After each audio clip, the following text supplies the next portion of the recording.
사사기 말씀으로 네 번째 우리 같이 말씀을 나누는데, 이 사사기 말씀이 이 시대를 살아가고 있는 저와 여러분들의 마음을 직접적으로 이렇게 건드리시고 말씀하시는다는 생각을 말씀을 준비하면서 정말 강력하게 받습니다. 우리의 세계가 진짜 사사기 시대와 너무 비슷하구나. 우리가 무엇을 붙잡아야 할지 주님께서 이 말씀으로 우리에게 마치 이렇게 새겨주시듯이 이렇게 이야기하신다는 마음이 들었습니다. 성공을 하면 주위에 있는 사람들에게 배려가 줄어든다라고 사회 심리학자들이 연구 조사를 해보니까 그렇게 결과가 나왔답니다. 사람들이 성공을 하면 주위 사람들을 배려하지 않게 된대요. 이걸 가지고 어떻게 실험을 했냐면, 스탠퍼드 대학교에서 비즈니스 스쿨의 데버라 그린펠트라는 교수님이 실험을 했는데, 실험을 하다 보니까 많은 권력을 갖는 사람, 사회적으로 성공한 사람들이 자신이 우월하다고 느끼면서 주변 사람들에게 점점 신경 쓰지 않게 되더라. 그래서 예의도 없고 다른 사람들 잘 도와주지 않고 심지어 거짓말하고 속이기도 하더라. 그걸 당연하게 생각하더라. 왜? 내가 너희들보다 나은 사람이니까. 너희들 뭘 몰라, 이런 식으로. 몇 가지 실험 중에서 한 게 뭐였냐면, 교차로에서 어떤 차들이 빨간불을 무시하나. 되게 단순하죠. 어떤 차들이 주로 빨간 불을 무시하고 가나. 여러 사람이 다 가겠죠. 그런데 많이 관찰해 보니까 비싼 자동차를 모는 운전자들이 다른 운전자에 비해서 3배나 앞질러 가더라는 거예요. 신기하죠. 그러니까 비싼 차를 모는 사람들이 3배나 더 그냥 훅훅훅 간다는 거예요. 그러니까 그냥 조금 1.5% 한 배 반 이 정도만 돼도 그럴 수도 있겠다고 생각하는데 3배는 좀 너무 큰 차이잖아요. 뿐만 아니라 실험을 하는데, 예를 들어서 아이들이 이렇게 목소리가 들리게 하고 실험 이렇게 하다가 이제 요 다음에 아이들이 여기 와서 상담을 받을 거예요. 그리고 앞에 과자를 놔두고, 그리고 이건 아이들이 먹을 거랍니다, 이렇게 소개를 하고 잠깐 자리를 일부러 비운대요. 실제로 상담 내용이 진짜 실험이 아니라 이 사람이 그 앞에 있는 과자를 어떻게 할 건가, 먹을 건가 안 먹을 건가, 사람이 없을 때 애들이 먹는다는데 별로 단순한 것 같죠. 그런데 놀라운 건 뭐냐면, 그 유리 그릇에 담겨있는 과자를 아이들 위해서 준비했다고 하는데 사회적인 지위가 높은 사람들이 2배나 더 많이 과자를 먹었다는 거예요. 저 같은 사람은 그냥 과자 냅두고 먹으면 안 된다고 싶은데, 단순 비교하기는 좀 그렇지만 사회적으로 막 성공했던 회장님 이런 분들은 그냥 과자를 아무 생각 없이 그냥 빼서 먹는다는 거예요. 그게 2배나 더 많다는 거죠. 제가 이 실험을 다시 한번 떠올리면서 이런 생각을 했어요. 누구나 다 가난한 때가 있었죠. 누구나 다 가난한 때가 있었습니다. 그런데 그 시기를 조금 지나고 나면 어느 순간에 자기중심으로 변화하게 돼요. 스스로 사회적 지위가 낮다고 생각하는 사람은 바짝 신경을 곤두세우고 다른 사람의 생각이나 원하는 것을 알아내려고 하는데, 배려하려고 하는데, 그렇지 않은 사람들은 오히려 그 기간 동안 자기가 성공했다고 생각을 하고 함부로 대하기 시작한다는 것이죠. 우리 삶의 중심을 놓고 생각할 때 저희가 교만해지는 것, 혹은 우리가 첫 마음을 놓쳐버리는 것, 처음 마음을 놓여버리는 것이 이와 같은 것에서 우리가 아주 주의해야 될 점을 배울 수 있다는 생각이 들었어요. 우리가 젊었을 때보다 더 나아졌다면 좋아졌구나라고 끝나는 게 아니라 우리의 처음 마음과 태도가 바뀔 수 있었겠구나. 우리가 믿음으로 어느 정도 더 깊이 성장하게 됐다면 그것으로 인해서 우리에게 더 틈이 많을 수 있겠구나. 처음에 겸손했던 우리들이 어느 순간에 첫 마음을 잃어버리고 사람들에게 함부로 대할 수 있겠구나. 이걸 우리 스스로에게 질문해 볼 수 있는 굉장히 중요한 단초가 되겠다는 생각을 하게 됐습니다. 오늘 우리가 읽었던 이 본문 말씀이 저에게 주는 교훈이 있다고 싶어요. 우리에게 이 사사기 말씀 처음을 통하여서 우리가 다음 시간이 진행되면서 사사들을 한 명씩 살펴보게 될 테지만, 사사들을 가기 전에 이 사사 시대에 있었던 일을 보게 되면서 우리에게 하나님께서 명확하게 이제 말씀으로 이렇게 주장하시는 것들이 있어요. 오늘 본문 말씀에도 그렇습니다. 주님께서 우리에게 확인시켜 주시는 것이 무엇이냐면, 모두에게 자기가 가져야 될 약속의 땅이 있다는 겁니다. 자기가 점령해야 될 약속의 땅이 있다. 6절 말씀에 보니까 여호수아가 모인 백성을 흩어보낸 뒤에 이스라엘 자손은 각각 자기가 유산으로 받은 땅으로 가서 그 땅을 차지하였다. 단순해 보이는 이 말씀에 각각 자기가 유산으로 받은 땅으로 가서 그 땅을 차지하도록 하는 것이 사사기의 역사라고 몇 번 말씀드렸어요. 무슨 말이냐? 이스라엘 백성들이 전부 다 몰려가서 다 같이 승리한 전쟁이 있지만 그곳에 큰 성읍과 도시들을 무찌르고 나서 그리고 성 중심으로 해서 땅들을 분배하고 그 분배된 지파별로 그것을 다시 소유하는 전쟁을 치러야 했었거든요. 그래서 완전히 그 땅을 소유하게 되는 그런 일이 있었어요. 근데 저희에게도 영적으로 딱 그와 같다는 생각이 들었습니다. 자기 앞에 주어진 일을 어떻게 할 것인가. 많은 분들은 자기가 더 이상 정복할 것이 없다고 생각하는 경향이 있어요. 꿈이 없다는 것은 꿈을 이루지 못하는 것보다 더 심각한 문제입니다. 내가 더 이상 마음에 갈망하는 것이 없다는 것은. 이스라엘 백성들에게 지금 사사기의 문제라고 생각될 일들이 지금 차근차근 일어나는 게 뭐냐면 이미 큰 힘으로 이겼다고 생각을 했거든요. 그게 오히려 커다란 어려움이 돼요. 왜냐하면 그것이 마치 자기 일처럼 여겨지거든요. 아무것도 안 해도 된다고 생각하거든요. 최근에 활발하게 저술 활동을 하고 계신 분 중에서 김용석 교수님이라는 분이 계십니다. 백수를 하셨어요. 그러니까 100세 이상 사셨습니다. 철학과 교수님인데 이분이 백수를 하시면서 여러 사람들을 보았대요. 친구들은 다 이미 돌아가시고 이제 100살이 넘으셨으니까. 그래서 이제 서점에 가면 베스트셀러 코너에 이 김용석 박사님 책이 꽤 많습니다. 근데 이분이 이런 얘기를 한번 하셨어요. 내가 아는 MC의 경우에 대해서, M이라는 사람, 왕실에서 물려받는 재산이 많았대요. 이게 아마 조선 왕실인 것 같아요. 이 왕실은 어딜까 생각을 했는데 조선의 왕실이겠구나. 왕실로부터 물려받은 재산이 많았는데 자신도 어느 정도 유능했기 때문에 명문대학을 졸업했답니다. 그러나 그 유산을 지키고 관리해야 했기 때문에 직업도 가져보지 못했대요. 재산이 웬만큼 있으니까. 근데 67세가 되었을 때 김영석 박사님한테 말씀드렸대요. 67세가 됐을 때 내가 그 재산이 없었다면 떳떳한 사회인으로 보람있게 살았겠는데 재산을 지키기 위해 자기 인생을 다 낭비하고 말았다는 게 진짜 큰 후회다. 이런 이야기를 67세 되었을 때 이 교수님한테 이렇게 이야기했다고 하더라고요. 우리는 꿈이 안 이루어지는 것, 우리의 기도가, 우리의 갈망이 잘 안 되는 것에 대해서 문제라고 얘기하지만 하나님은 우리가 무덤덤한 것, 갈망이 없는 것, 놓쳐버리는 것이 더 큰 문제라고 생각하시는 것 같아요.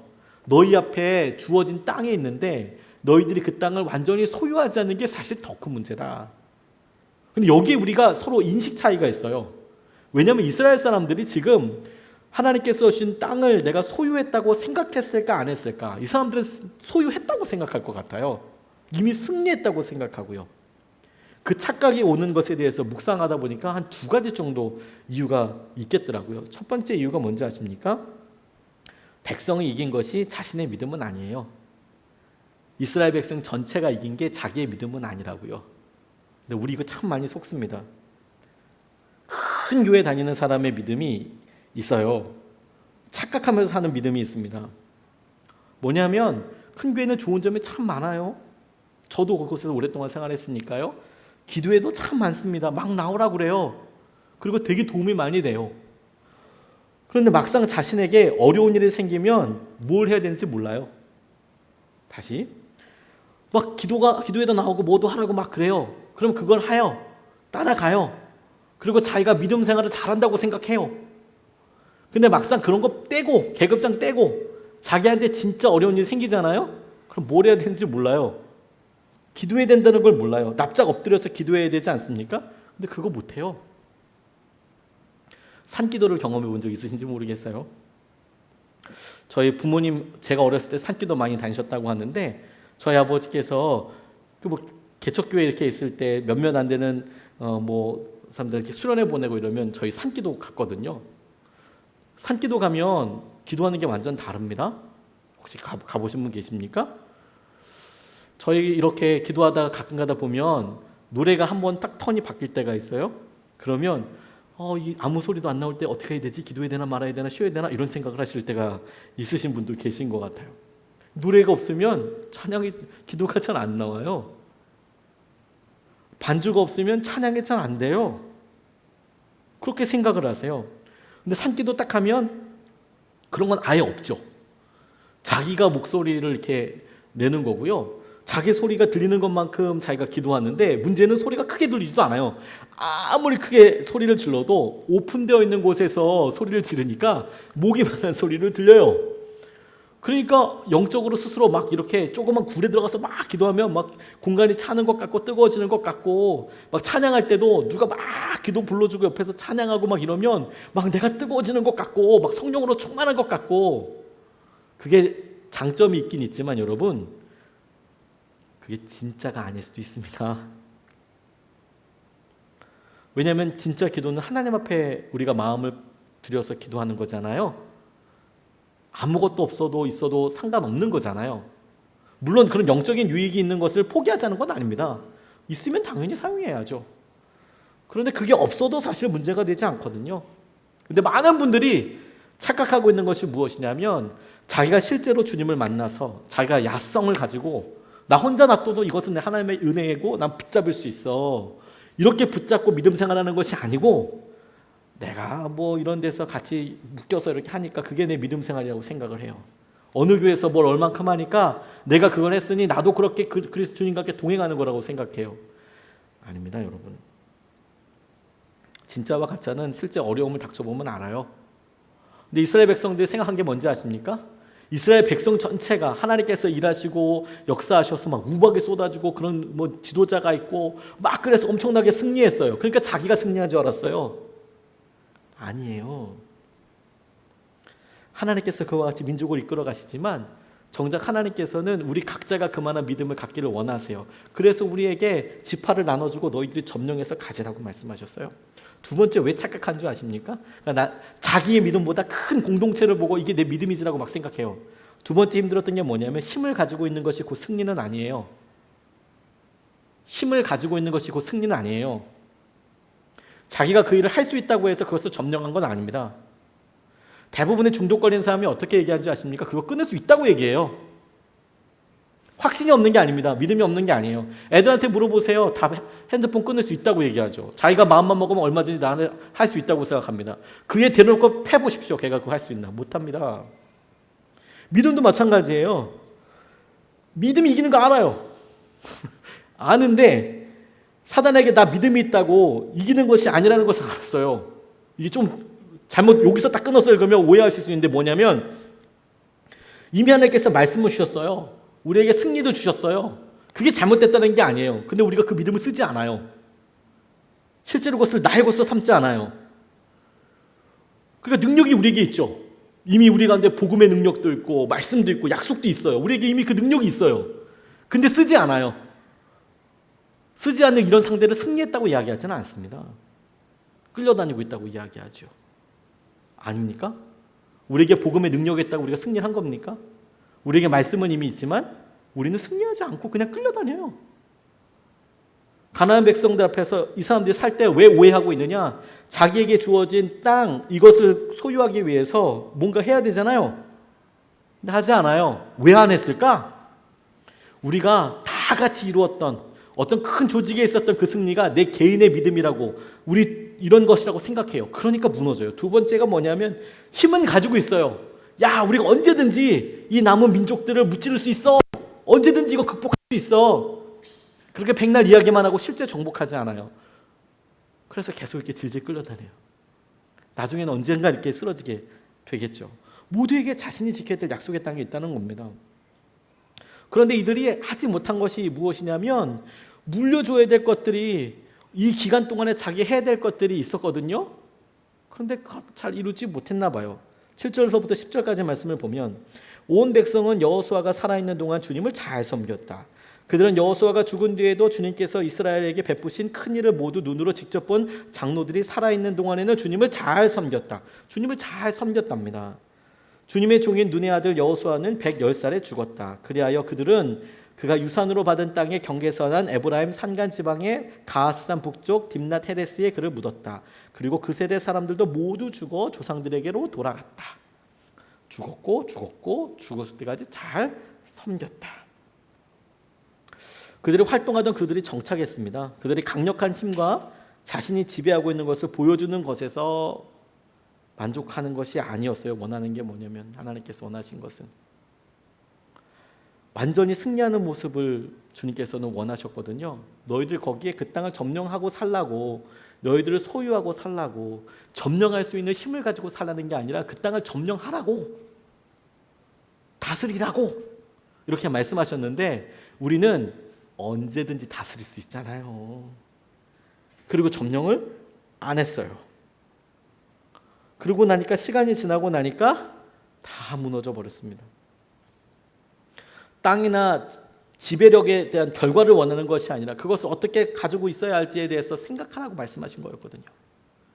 마태복음 28장 19절로 20절 말씀을 세번역 성경으로 보니까 이렇게 나와 있더라고요. 그러므로 너희는 가서 모든 민족을 제자로 삼아서 아버지와 아들과 성령의 이름으로 세례를 주고, 그리고 내가 너희에게 명령한 모든 것을 가르쳐서 지키게 하는 데까지 이르러라. 지키게 하는 데까지 이르러라. 완성된 모습으로 살 때까지 이르러라.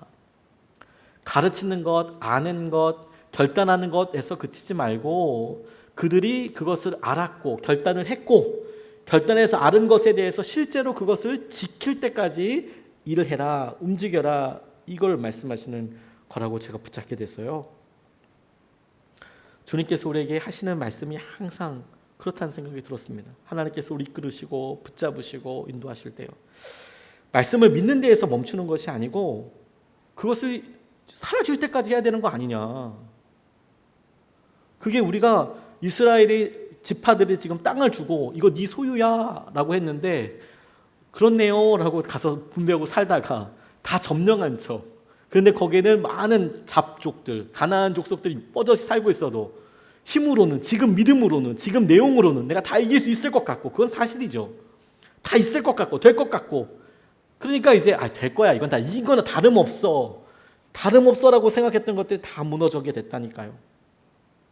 말씀을 믿는 데에서 멈춘 게 아니에요. 그렇게 살 수 있도록 스스로 독려하는 거죠. 그게 믿음의 완성이에요, 여러분. 우리는 구원을 받아서 다 끝났다고 생각해요. 조심스럽지만 그게 100%이면서 여전히 100%가 남았습니다. 우리가 말씀으로, 주님을 믿음으로 구원을 100% 받죠. 그게 변개되거나 조금 더 모자라는 것은 아닙니다. 그러나 여러분, 주님께서 정말 우리에게 구세주이시고 우리에게 주님이 되셨다면 주님이 우리의 삶의 모든 영역에 실제로 다스리실 수 있도록, 주님이 되실 수 있도록 우리의 삶도 마침내 그렇게 바꾸어져 가야 하거든요. 우리의 생활 습관도 그렇게 바꾸어져 가야 하는 거거든요. 그런데 그것을 마치 이스라엘 백성들이 자기 땅들을 점령해 나가고 소유해 나가듯이 우리가 그런 어려움과 문제들을 직면해서 싸워서 부딪혀서 극복하지 않으면, 그냥 내비두고 있으면 그건 이긴 게 아닙니다. 그건 소유한 것도 아닙니다. 그건 점령한 것도 아닙니다. 많은 분들이 은혜를 받으면 그러면 다 바뀌었다고 생각합니다. 100% 이룬 것이면서 100% 안 이룬 것이기도 해요. 주님께서 그만한 믿음을 주셨으면 그 믿음대로 하나님께서 감당할 수 있는 사명도 주시거든요. 근데 우리는 우리 마음 가운데 있는 마음의 어떤 상태나 우리 가운데 있는 어떤 일들로만 생각해요. 그런 과정들을 대가로 지불해 가고 그 과정들을 정말 철저하게 온전히 순종해서 하나님께서 말씀하신 분량만큼 이루어지는 데까지는 순종을 잘 안 하려고 해요. 혹은 그걸 간단하게 줄여버리려고 그래요. 그냥 마치 애가 어렸을 때 분유 한 컵 그냥 원샷 하고 나면 한 막 30cm 확 자라버리고 다음날 뭐 이런 걸 원하는 것 같아요. 그런 거 없어요. 우리에게 끝까지 주님께서 하시는 것들은 뭐냐면 마침내 물려줘야 될 것들을 보고 알고 누리게 하여 주시는 거죠. 그럴 때마다 주님께서 우리의 삶의 안타까운 몸부림을 주님께서는 굉장히 귀하게 생각하세요. 우리가 믿음으로 주님 안에 죽었음을 압니다. 그리고 이제는 우리가 주님께서 우리 안에 사시는 것도 압니다. 나는 죽었다고 이야기를 하죠. 그리고 그것을 우리가 믿었을 때 바로 이루어진 진리이고 영원히 변개치 아니하는 주의 말씀이기도 합니다. 근데 우리 삶에는 정말 거짓말처럼 그 말씀과 진리를 다시 확정해야 될 때가 있어요. 이건 말씀이 부족해서가 아닙니다. 우리의 삶의 연약한 순간에 우리가 어렵고 힘들다고 생각하고 걱정하고 염려하고 살아가는 것 앞에 부딪히게 됐을 때 우리가 너무도 심각하게 후청하거든요. 근데 그럴 때 하나님께서 그게 우리가 실패한 것도 아니고 진 것도 아니에요. 주님께서 이미 말씀하신 승리를, 우리 삶에 대한 완전한 승리를 그런 사건을 통하여서 더 분명하게 견고하게 온전히 우리의 시간과 삶과 선택권을 주님의 것으로 올려드리는 거예요. 그래서 우리에게 어려움도 있고 아픔도 있습니다. 하지만 우리가 낙담하지 않아요. 피하지도 않습니다. 왜냐하면 그런 게 우리에게 하나님께서 하신 은혜의 통로가 되거든요. 다윗이 골리앗과 싸울 때 우리가 그때를 기억해야 합니다. 화려한 무기 나가고 가서 싸우지 않았습니다. 다윗이 나갈 때 칼 달라고 하지 않았어요. 투구 달라고 하지 않았습니다. 오히려 사울이 투구 주고 칼 주고 했을 때 이거 나한테 이런 무구들이 나한테는 하나도 맞지가 않아요. 말씀하시면서 다 벗어버렸습니다.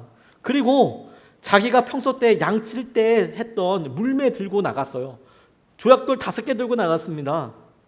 5개 들고 나가서 너는 그렇게 단창 들고 나오지만 나는 네가 그렇게 모욕하는 하나님, 만군의 하나님의 이름으로 너한테 갈 거야.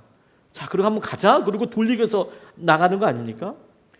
그랬더니 그렇게 혼자서 몇 한 마리 되지 않은 양을 지킬 때 사용했던 그 물매가, 수없이 연습했던 그 물매가 결국에는 골리앗도 이기게 되는 거 아니겠습니까?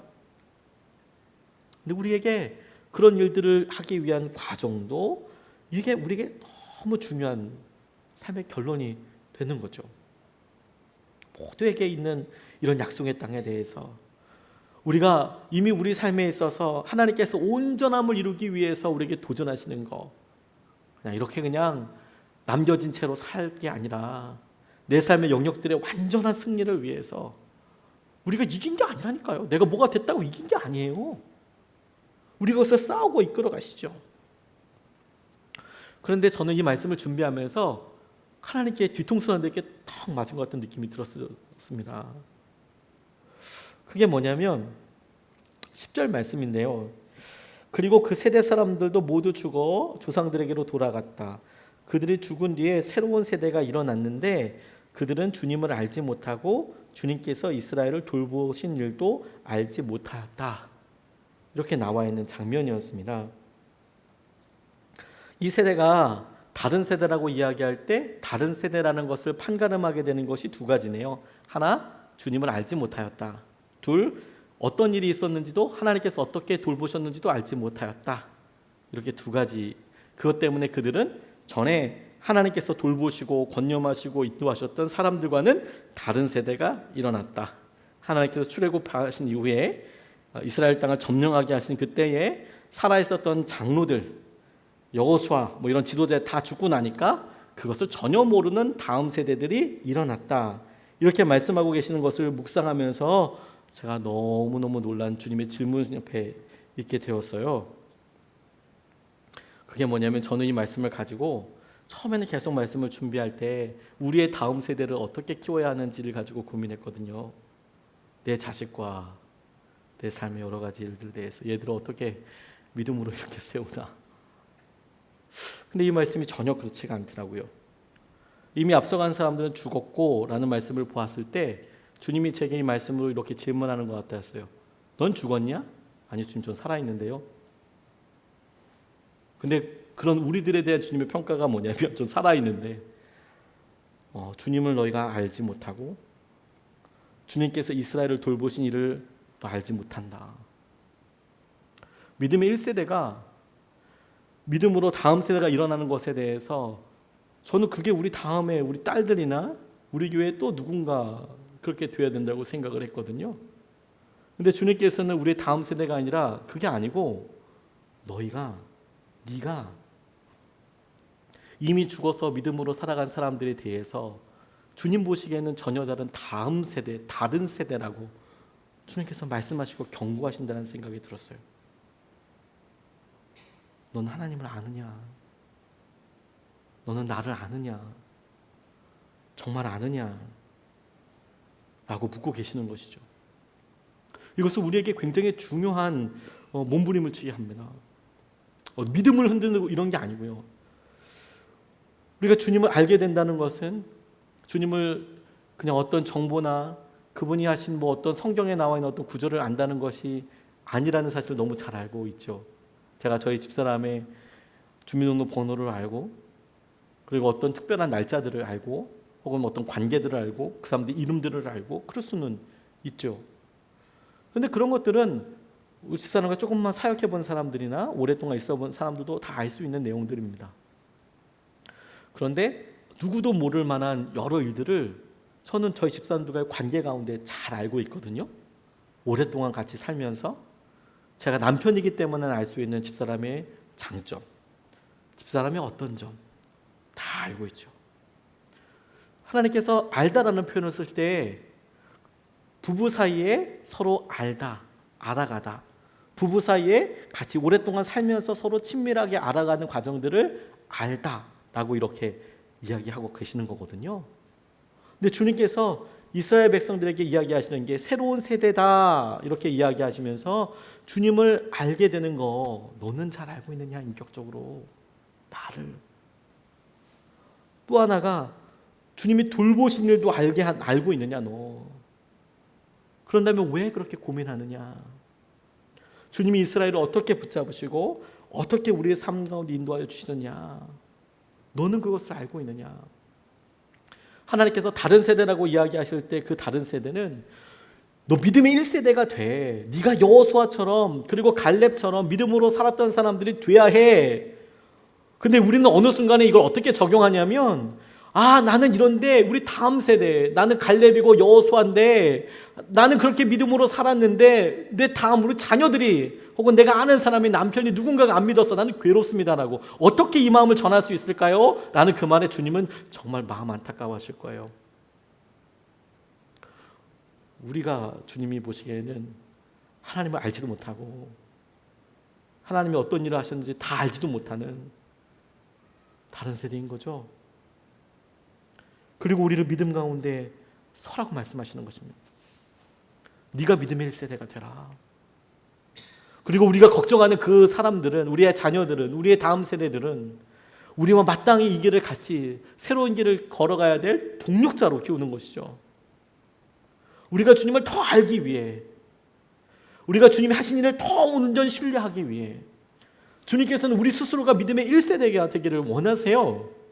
가만히 있기를 원하시는 것이 아니라 만약에 우리가 이런 일들은 우리 다음에 물려줘야 될 것을 위해서 무언가를 해야 되는 것이라고 이 말씀을 적용한다면 우리 스스로가 앞서처럼 나는 성공했고 나는 믿음을 가졌고 나는 이만큼 있었는데 그런데 이 사람들은 없어라고 생각하는 것이 어느 순간에 교만해지고 어느 순간에 하나님 앞에 첫 마음을 잃어버린 사람들이 보이는 대표적인 모습이 될 거라는 거예요. 우리가 믿음의 1세대의 모습을 확인해야 합니다. 하나님께서 보시기에. 이것은 우리가 구원받지 않았다는 말을 이야기하는 것이 아닙니다. 왜냐하면 우리가 아직까지 여전히 주님을 알게 될 때까지 우리에게 여전히 목마름이 있거든요. 우리가 주님을 구하되 알되 주님을 모르는 사람처럼 그렇게 구해야 할 것이고 주님을 처음 만난 것처럼 그렇게 구해야 할 거예요. 주님, 내가 주님을 더 원하고 주님께서 내 삶의 모든 것 되시기를 원합니다. 내가 그간에 이렇게 이끌고 이렇게 있었지만 하나님, 내가 지금 내게 생긴 이런 환난과 어려움과 고난 가운데 무너지는 것은 주님께서 내게 돌보신 일을 내가 알지 못하기 때문입니다. 하나님께서 이스라엘을 어떻게 돌보셨는지 내가 기억하지 못하기 때문입니다. 하나님, 그러니 내가 이것을 보고 알고 믿고 누리게 해주십시오. 내가 그런 1세대의 믿음으로 다시 야성을 가지고 하나님께서 하신 은혜를 내가 누리게 하여 주십시오. 그게 주님께서 우리에게 회복하게 원하시는 도전이라고 붙잡게 됐어요. 저는 선한목자교회에서 부목사 생활을 10년 동안 했습니다. 여러분들도 다 보셨죠. 유기성 목사님과 그 전 교회에서도 동력했으니까 알고 지낸 지가 한 20년이 조금 안 됐습니다. 20대 때부터 동력을 하고 그랬으니까 오래됐죠. 그런데 제가 정작 담임 목사가 돼서 보니까 다시 생각해 보니까 제가 사용했던 믿음이 너무도 부끄럽다는 것을 알았어요. 이 말씀을 준비하면서도 계속 고민해 보다 보니까 제 삶에 제가 주님을 온전히 인정하지 못하고 제 삶에 그때는 최선이라고 했는데 아니었던 게 뭐가 있을까 이렇게 고민하고 기도하는데 주님이 생각나게 해주신 게 얼마 되지도 않은 제 부목사 생활에 대해서 다시 떠올리게 해주셨어요. 제가 그때 사용했던 믿음이 너무 부끄러웠어요. 제가 믿었던 수준이요. 뭐냐면 저는 제가 맡은 교구가 부흥하기를 위해서 기도했어요. 정말 열심히 기도했습니다. 우리 성도들 위해서도 기도하고요. 근데 그 일을 통해서 선한 목적교회 전체가 부흥해달라고는 기도하지 못했어요. 제가 맡고 섬기고 있는 부서의 사람들이 정말 행복하기를 위해서 기도했거든요. 근데 저는 그게 선한 목적교회 전체가 변하게 될 것이라고까지는 생각하지 못했어요. 제가 맡은 일, 제가 하고 있는 일. 제 설교가 은혜롭게 해달라고 간절히 기도했었습니다. 그리고 정말 간절히 메어달리면서 기도했어요. 그런데 그 설교가 선한 목적교회와 이 세상을 바꾸게 해달라고 기도하지는 못했던 것 같아요. 그냥 잘하게 해주십시오. 하나님 잘하게 해주십시오. 그냥 다른 사람보다 잘하게 해주십시오. 이런 정도. 하나님 요거 잘 넘어가게 해주십시오. 너무 힘듭니다. 하지만 담임으로 나오고 나니까 가장 큰 변화가 무엇이냐면 제게 중요한 설교도 없고 덜 중요한 설교도 없어졌어요. 이유는 뭐냐면 다 중요해졌기 때문이에요. 새벽기도 하나도 너무 간절해지고 뭐 주일 예배, 성령 집회 뭐 말할 수 없죠. 뭐 다 소중하죠. 한 번에 사람들을 만나게 되니까 그 사람이 내일 안 올 수도 있으니까 방문하시는 분들도 계시니까 모든 설교를 준비할 때 이 설교를 통해 우리의 성도님들이 정말로 주님을 의지하게 해달라고 교회가 부흥하게 해달라고 그렇게 기도하더라고요. 차이가 마음에 있더라고요. 마음의 차이와 믿음을 어디까지 쓰는 데에 따라서 정말 달라진다는 것을 알게 됐어요. 그게 우리의 한계라는 것도 알게 됐어요. 주님께서 우리를 이끌어 가시도록 온통 기도하겠다는 생각이 들었습니다. 여러분, 오늘 우리가 같이 사사기 시대를 살아가고 있어요. 우리가 우리에게 주어진 약속의 땅에 대해서 여러분은 알고 계십니까? 내게 과거에 가정을 주셨지, 과거에 자녀들을 주셨지, 과거에 내게 사업을 주셨지. 여러분들 그걸 다 점령하셨습니까? 여러분 그 가운데 믿음으로 다 점령하시고 믿음으로 여러분의 소유를 삼으셨습니까? 그곳에 하나님께서는 무슨 말씀을 하시든지 다 승리하실 수 있으십니까? 그곳을 주님의 말씀이 다스리고 계십니까? 우리가 그렇지 못하다면 우리가 지금 온전함까지 이르기 위해서 어떤 노력을 하고 있는 걸까요?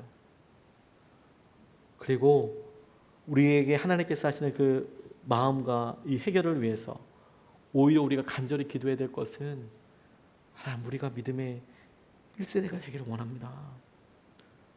죽어져서 쓰러져서 가만히 있는 사람이 아니라 어느 순간에 갇혀져 있는 거, 좋은 거, 나쁘다는 게 아니라 하나님, 나는 사운드가 되게 좋고 소리가 크고 반주가 좋고 사람들은 엄청 많고 그런 데 가서 기도해야지 잘 돼요. 하나님, 저는 기도원도 이렇게 커서 강사도 유명하고 그런 사람들이 막 불을 토하는 설교를 하고 안수도 막 펄펄 날아다니고 그래야 기도가 조금 나와요. 이 우리 병들어 있다는 증거예요. 나 혼자서 내가 하나님께서 하시는 내 믿음의 분량만큼 내가 나아갈 수 있는가? 그 하나님께서 지금 나를 부딪히시고 내 삶의 처음서부터 모든 것을 다시 끌어내오실 수 있는가? 그래서 하나님께서 우리에게 주신 모든 것들을 믿음의 1세대로서 누리게 되는 저와 여러분 되시기를 주님의 이름으로 도전합니다. 우리가 찬양하고 그 주님을 같이 기도하길 원합니다.